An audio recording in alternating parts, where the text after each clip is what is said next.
নদীর উপর একটি বাঁশের সাঁকোকে ঘিরে জড়ো হয়েছেন শতাধিক মানুষ। কেউ গল্প করছেন, কেউ বন্ধুদের সাথে ছবি তুলছেন, কেউ বা প্রিয় মানুষকে দোলনায় বসিয়ে দোল দিচ্ছেন, করছেন খোশ গল্প। পাশেই নদী পার হচ্ছে গরু, রাখাল গরুর পাল নিয়ে ফিরছেন বাড়িতে। এমন অভূতপূর্ব দৃশ্যের দেখা মিলবে ঝিনাইদহের শৈলকুপায়। এ উপজেলার শ্রীরামপুর গ্রামের উপর দিয়ে বয়ে যাওয়া কালী নদীর উপর বাঁশ দিয়ে নির্মিত সেতু এখন এ এলাকার মানুষের অবসর যাপনের একমাত্র মাধ্যম হয়ে দাঁড়িয়েছে। মাঝে মাঝে এখানে ঘুরতে আসি, এর পরিবেশটা অনেক ভালো, আর বিকালবেলা এখানে ঘুরতে অনেক বেশি ভালো লাগে। তবে কয়েক বছর আগেও নদীর দুপারের মানুষের যাতায়াতের একমাত্র বাহন ছিল নৌকা।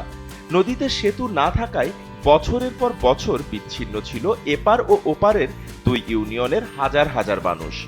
ফলে দুই জনপদের বাসিন্দারা সম্পর্ক উন্নয়নেও পিছিয়ে পড়েছিল। পরে স্ব-উদ্যোগে কাঠের সেতু নির্মাণ করে দুই জনপদকে এক করেছে এলাকার বাসিন্দারা। সেতুটি এখন এ এলাকার মানুষের বিনোদনের খোরাক জুগিয়েছে। সেতু, নদী ও আশেপাশের প্রাণ প্রকৃতি দেখতে প্রতিদিনই শত শত মানুষ পরিবার পরিজন বন্ধু বান্ধব নিয়ে ছুটে আসছেন।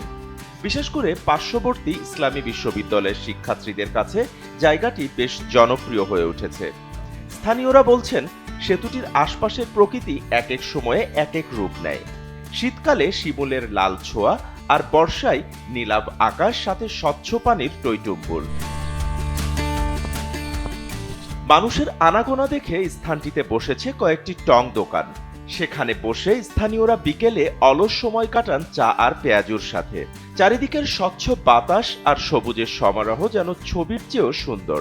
ছোট নদী কবিতার সাথে মিল আছে এখানে। মাঝে মধ্যে গরু টরু পার হয়, এগুলো দেখতে ভালো লাগে।